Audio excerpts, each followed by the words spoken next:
बिस्मिल्लाहिर्रहमानिर्रहीम। नाज़रीन, मैं आपको ये बात बताना चाहता हूँ।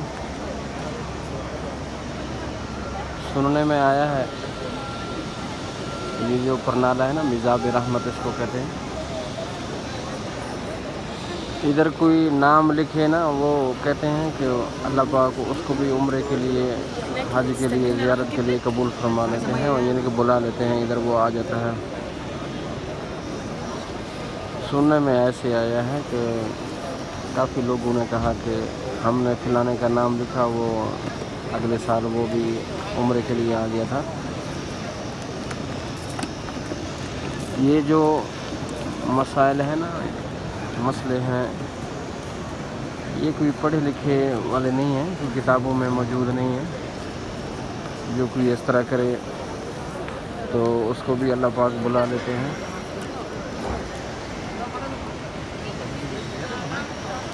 मेरा जो मशवरा है ना आप, और मैंने काफ़ी देखा भी है, लोग पिलर पे, जहाँ कोई पिलर है, जहाँ कोई सतून नज़र आ गया, उधर ही नाम लिखना शुरू कर देते हैं ना, हाथ से, यानी पेंसिल से नहीं है, मार्कर से नहीं है, हाथ के इशारे से, यानी कि हाथ उधर उंगली से नाम लिखना शुरू कर देते हैं। तो मैंने उनसे पूछा भी है बाज़ दफ़ा, ये क्यों कर रहे हैं? कि फ़लाने का नाम लिखा है इसलिए वो भी आ जाएगा अगले साल। तो बहरहाल कोई ऐसी कोई किताब मैंने नहीं पढ़ी, ना किसी बुज़ुर्ग ने बताया। बहरहाल मेरा एक मशवरा है, आप इधर से हरम पाक में, बैतुल्लाह के सामने, जहाँ कहीं मौका मिले, जिन साथियों ने या जिन बुज़ुर्गों ने या जिन दोस्तों ने या किसी माँ बहन ने आपको कहा हो कि आप जा रहे हैं उम्रे के लिए, हमारे लिए भी इस तरह नाम लिखना, तो नाम से हटकर मैं बोल रहा हूँ, आप ना उनके लिए दिल से दुआ करें। 2 रकात नमाज हाजत पढ़ें और इसके बाद बैतुल्लाह के सामने बैठ जाएं। तो आप सिर्फ उनके लिए 5 मिनट तक दुआ करें, ज़्यादा नहीं, 5 मिनट बैठ के, जिन भाइयों ने, जिन दोस्तों ने, कोई भी हो, आपका रिश्तेदार हो, हमसाया हो, दूर का, नज़दीक का, जो भी हो, आप सिर्फ 5 मिनट के लिए बैठ के बैतुल्लाह के सामने चेहरा करके सामने बैतुल्लाह हो और दुआ मांगें। तो अल्लाह रब्बुल इज़्ज़त, मेरे ख़्याल में, यकीन से कह रहा हूँ, अल्लाह पाक उसकी दुआ को कबूल फरमा लेते हैं। तो इसी तरह सैयदना उमर रज़ी अल्लाह ताला अन्हु की बात याद आ गई। वो इधर तवाफ़ कर रहे थे बैतुल्लाह का, एक नाबीना दुआ कर रहा था ना कि या अल्लाह मुझे आँखें की ज़रूरत है, मुझे आँखें अता फरमा, या अल्लाह मुझे आँखें अता फरमा। हज़रत उमर रज़ी अल्लाह ताला अन्हु हर चक्कर पर ना उसको देखते बस दुआ कर रहे थे।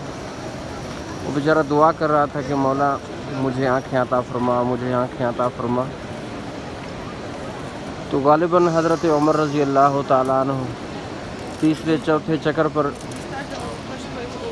फरमाया है कि ऐ नबी ने, ये मैं दूसरी चक्कर पे जा रहा हूँ, यानी कि मैं एक चक्कर काट के आऊँगा, बैतुल्लाह का तवाफ़ करके आऊँगा एक चक्कर, तो आपको अगर आँखें ना मिलें तो तेरी मैं गर्दन उड़ा दूँगा। तो हज़रत उमर रज़ी अल्लाह ने इतना कह के गुज़र गया। और फिर वो नबीना जो दुआ कर रहा था, दिल से कर रहा था, उसका दिल दिमाग हाज़िर हो के अल्लाह पाक से कह रहा था कि मौला अब तो मुझे आँखें दे दे। तो पहले तो आँखों का मसला था, अभी तो अभी सर का भी मसला हो गया, अगर आँखें ना मिली तो सर भी जाएगा। कि या अल्लाह मुझे आँखें अता फरमा, हज़रत उमर रज़ी अल्लाह ताला के अगले चक्कर से पहले मुझे आँखें दे दे। तो फरमाते हैं हज़रत उमर रज़ी अल्लाह ताला जब पहुँचे تو ان کی دونوں آنکھیں موجود تھیں، اللہ پاک نے دے دیں، ان کی دعا کو قبول فرما لیا۔ تو میرے بھائیو ادھر آ کے بیت اللہ کے سامنے بیٹھ کے 2 رکعت ادا کر کے اس کے بعد آپ خالی ہاتھ اٹھائیں۔ تو یقین سے کہہ رہا ہوں اللہ پاک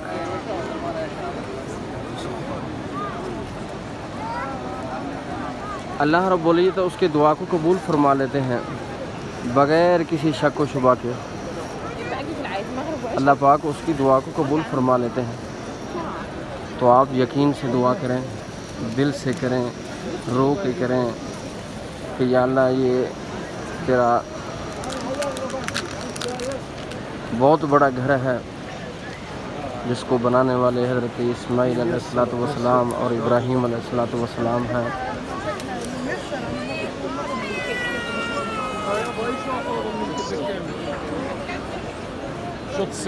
اس کو بنانے والے مولا فرشتے بھی تھے، اس کو بنانے والے سیدنا آدم علیہ السلام بھی تھے، اس کو بنانے والے نبی کریم صلی اللہ علیہ وسلم کہ مولا یہ تیرا گھر ہے، تو نے خود بتایا کہ میرا گھر ہے یہ، تو آپ کے گھر میں آ کے ہم مہمان بن کے آئے ہیں۔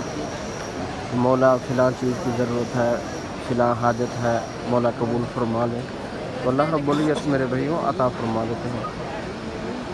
اللہ پاک سے دعا ہے اللہ پاک ہم سب کی دعاؤں کو قبول فرمائے، اللہ پاک ہم سب کو ہمت توفیق عطا فرمائے، دین اسلام پر چلنے کی توفیق عطا فرمائے، ہم سب کو پکا سچا نمازی بنائے، آمین ثم آمین۔